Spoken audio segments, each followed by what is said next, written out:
নমস্কাৰ ছাবেদসকল, ড্ৰিমছ অসমৰ নতুন ভিডিঅ'লৈ আপোনালোকক স্বাগতম জনাইছোঁ।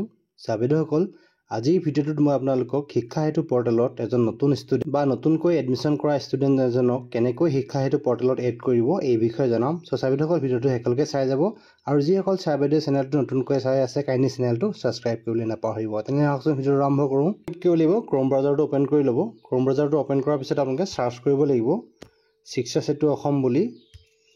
চাৰ্চ কৰাৰ পিছতে আপোনালোকে টপ ওপৰত দেখি পাব এক নম্বৰতে শিক্ষা হেতু অসম বুলি, ইয়াত ক্লিক কৰি দিব। ইয়াত ক্লিক কৰাৰ পিছতে লগইন পেজটো আহি যাব। আপোনালোকে ইয়াত ইউজাৰ আই ডি, যি স্কুলৰ ডাইচ কোড আৰু পাছৱৰ্ড, ডিষ্ট্ৰিক্টখনৰ নাম দি আপোনালোকে লগইন কৰি ল'ব। মই আপোনালোকক লগইন কৰি দেখুৱাই আছোঁ। লগইন কৰাৰ পিছতে আপোনালোকৰ স্কুলৰ যি ডেছবৰ্ডটো এইদৰে খোল খাই যাব। আপোনালোকে দেখিবলৈ পাব ওপৰত তিনিডাল আঁচ, কলা আঁচ দেখিব। সেই তিনিডাল কলা আঁচত আপোনালোকে ক্লিক কৰিব লাগিব। ইয়াত ক্লিক কৰাৰ পিছতে আপোনালোকৰ বিভিন্ন অপশ্যন আহিব। এই অপশ্যনসমূহৰ ভিতৰত আপোনালোকে ষ্টুডেণ্ট মেনেজমেণ্ট বুলি এটা অপশ্যন পাব। ইয়াত ক্লিক কৰিব। ইয়াত ক্লিক কৰাৰ লগে লগে আপোনালোকে কেইবাটাও অপশ্যন দেখিবলৈ পাব। Student listening, add new student. চ' আপোনালোকে এড নিউ ষ্টুডেণ্টত ক্লিক কৰিব। ইয়াত ক্লিক কৰাৰ লগে লগে আপোনালোকে এফালৰ পৰা তেওঁলোকৰ ডিটেইলছবিলাক ভৰাই যাব, ষ্টুডেণ্টৰ ডিটেইলবিলাক ভৰাই যাব। ডিটেইলবিলাক ভৰাই যোৱাৰ পিছতে আপোনালোকে দেখিবলৈ পাইছে ইয়াত নেক্সট, তলত নেক্সট বটম আছে, সেই নেক্সটত ক্লিক কৰিব। মই আপোনালোকক ডিটেইলছ ফিল আপ কৰি দেখুৱাই আছোঁ। আপোনালোকে দেখিবলৈ পাইছে ষ্টুডেণ্টৰ নাম ফিল আপ কৰি দিলোঁ, জেণ্ডাৰ ফিমেল ফিল আপ কৰিলোঁ, ডেট অফ বাৰ্থ দেখিছে আপোনালোকে, মাদাৰ নেম আৰু ফাদাৰ নেম ফিল আপ কৰি দিলোঁ, ডিষ্ট্ৰিক্টখনৰ নাম, ব্লকৰ নাম, ক্লাষ্টাৰ নেম আৰু যি হেবিটেশ্যন আৰু পঞ্চায়ত আৰু এড্ৰেছ দেখিছে আপোনালোকে। পিন নম্বৰটো ফিল আপ কৰি দিলোঁ আৰু LAC নাম, SPC নাম ফিল আপ কৰি দিলোঁ। ইয়াতবিলাক যিবিলাক কম্পালচৰি আপোনালোকে ফিল আপ কৰিবই লাগিব। দেখিছে আপোনালোকে মোবাইল নম্বৰ ফিল আপ কৰি দিলোঁ। যদি ইমেইল এড্ৰেছ থাকে ইমেইল এড্ৰেছো আপোনালোকে ফিল আপ কৰিব পাৰে। মাদাৰ টাংটো ফিল আপ কৰি দিছোঁ। ছ'চিয়েল কেটেগৰী দেখিছে আপোনালোকে ফিল আপ কৰি দিয়া হৈছে।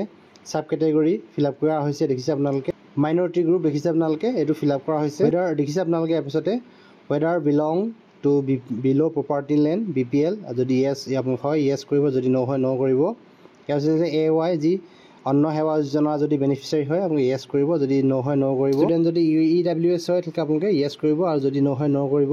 আৰু CWSN হ'লে য়েছ কৰি থাকিলে য়েছ কৰিব, ন ক'লে ন কৰিব। আৰু যিহেতু ব্লাড গ্ৰুপ যদি জানে আপোনালোকে ব্লাড গ্ৰুপ চিলেক্ট কৰি ফিল আপ কৰি দিব, আৰু যদি নাজানে আপোনালোকে লিভ কৰিব পাৰে।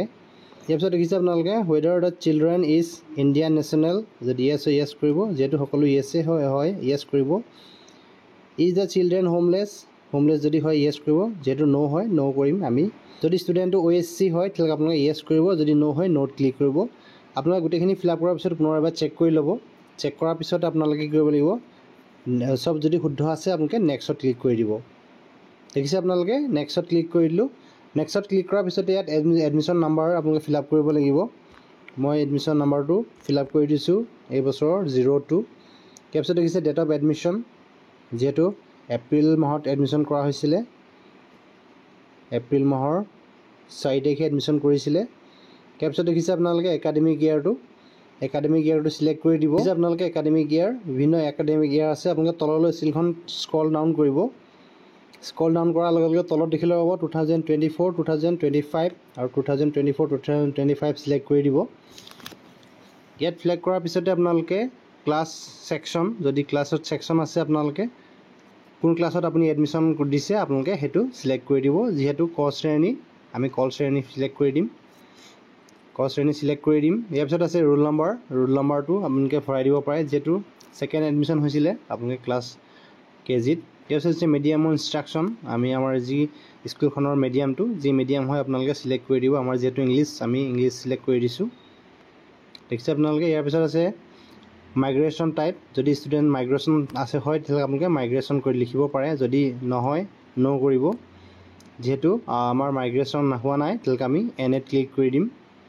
ইয়াৰ পিছত দেখিবলৈ পাইছে আপোনালোকে status of student in previous academic year, যিহেতু ষ্টুডেণ্টজন কোনো প্ৰিভিয়াছ ইয়েৰ একাডেমিক ৰেকৰ্ড নাই, সেয়ে আমি কি কৰিম, ন কৰি দিম। ইয়াৰ পিছতে ফিল আপ কৰাৰ পিছত আপোনালোকে নেক্সটত ক্লিক কৰি দিব।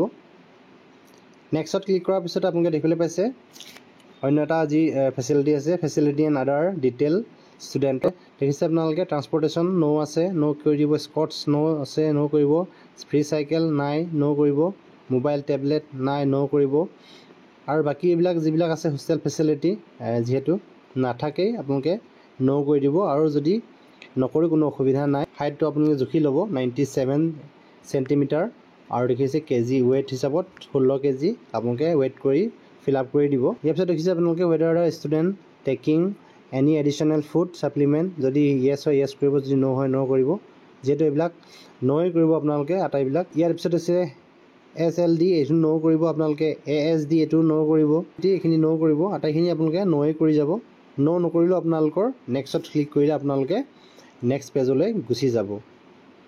দেখিবলৈ পাইছে ইয়াত নেক্সট পেজত আহি গ'লোঁ বেংক ডিটেইল।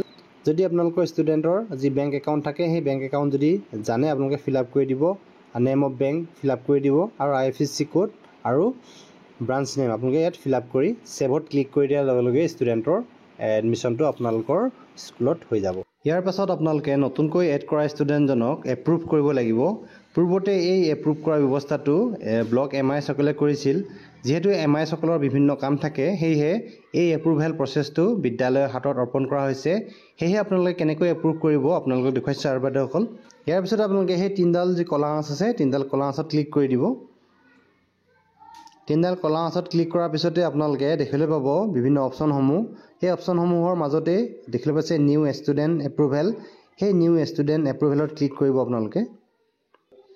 ইয়াত দেখিবলৈ পাইছে মই দুজন ষ্টুডেণ্টক এড কৰিছিলোঁ আপোনালোকক দেখুৱাবৰ বাবে। দেখিবলৈ পাইছে সেই দুজন ষ্টুডেণ্টক মই এপ্ৰুভ কৰি দেখুৱাম। ইয়াত দেখিছে আপোনালোকে দুজন ষ্টুডেণ্টক মই এড কৰিছিলোঁ। দুইজন ষ্টুডেণ্টক আপোনালোকে একেলগেই এপ্ৰুভ কৰিব পাৰিব। যদি আপোনালোকে বিচাৰে যে এজন এজনকৈ এপ্ৰুভ কৰিব বিচাৰিছোঁ, তেতিয়াহ'লে আপোনালোকে এজন এজনকৈ এপ্ৰুভ কৰিব পাৰিব। মই যিহেতু দুইজনক একেলগে এপ্ৰুভ কৰিম, কাষত দেখিছে আপোনালোকে এটা বক্স, সেই বক্সত টিক কৰিব লাগিব। দেখিছে আপোনালোকে টিক মাৰ্ক কৰি দিব। টিক মাৰ্ক কৰাৰ পিছতে আপোনালোকে এপ্ৰুভ আৰু ৰিজেক্ট দুটা অপশ্যন আছে। যিহেতু মই এপ্ৰুভ কৰিম আৰু মই আপোনালোকক এপ্ৰুভ কৰি দেখুৱাইছোঁ, এয়া চাওক মই এপ্ৰুভত ক্লিক কৰি দিলোঁ। এপ্ৰুভত ক্লিক কৰাৰ লগে লগে দেখিবলৈ পাইছে are you sure you want to approve selected students. মই যিহেতু এপ্ৰুভ কৰিছোঁ, আপোনালোকে এপ্ৰুভত ক্লিক কৰি দিব। চাওক এপ্ৰুভত ক্লিক কৰাৰ লগে লগে এপ্ৰুভ ছাকচেছফুল হৈ গ'ল। ছাত্ৰীসকল, এইদৰে আপোনালোকে এজন নতুন ষ্টুডেণ্টক বিদ্যালয়ত এড কৰিব পাৰিব আৰু এপ্ৰুভ কৰিব পাৰিব। ছাত্ৰীসকল, ভিডিঅ'ত ইমানখিনি আছিলে। ভিডিঅ'টো সকলোকে চাই থকাৰ বাবে আপোনালোকক পুনৰবাৰ ধন্যবাদ জনালোঁ।